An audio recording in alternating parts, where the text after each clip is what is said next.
Basically, transhumanism is the belief that advanced technology will one day grant us the power to evolve humans into a new, more intelligent species. So think, first we had Homo habilis, then Homo erectus, like the cavemen, so don't get any ideas, and today we are Homo sapiens. I guess in transhumanism, then maybe next they'll have Homo cyborgs, because they don't want to settle for being just Homo sapiens like the rest of us. No, they want to evolve themselves through technology like eugenics. So there's this poll from 2012, it shows more than 75% of transhumanists are interested in immortality, like living forever. They're gonna upload their consciousness to the internet. Immortality through a human internet singularity.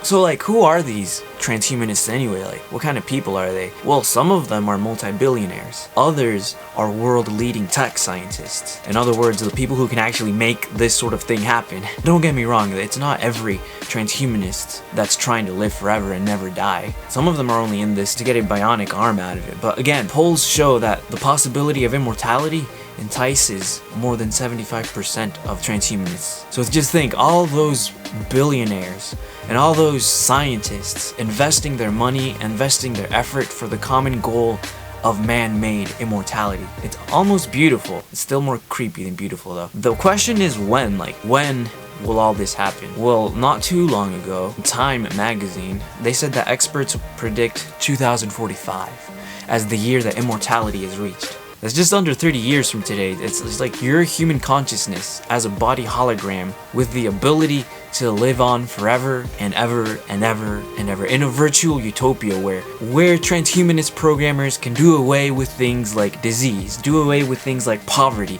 like wars. How as easy as writing a computer code.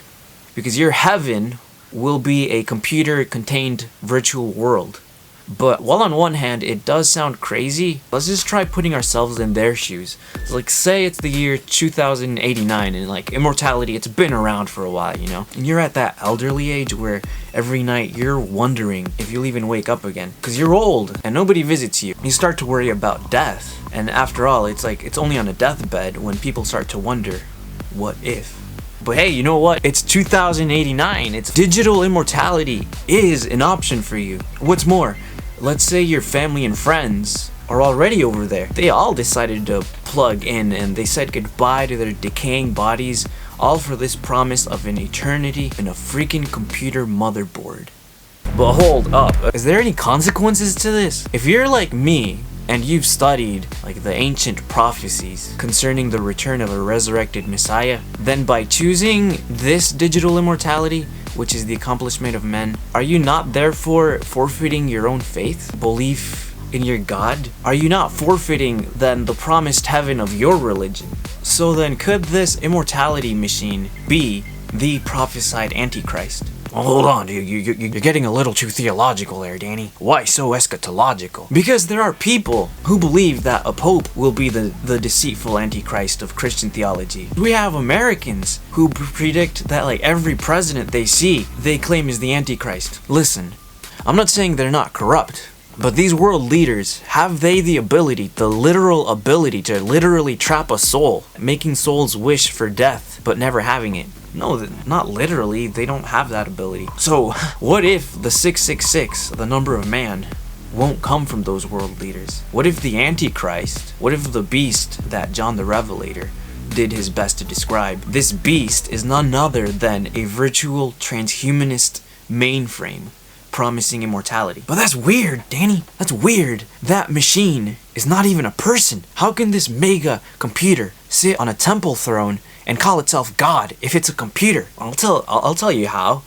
Metaphorically, by promising all the same things that God promises. Yeah, consider, the word Antichrist, all it roughly translates to is alternate Messiah. That's all it means. I mean, the ultimate goal of transhumanists, it probably wasn't to, create an alternate Messiah, but essentially, by definition, that is exactly what transhumanists are doing. Unaware, they are creating a cybernetic mainframe that promises all the same things that the Messiah Jesus promises. By accident, they are fulfilling a 2,000-year-old prophecy and creating their own alternate Messiah.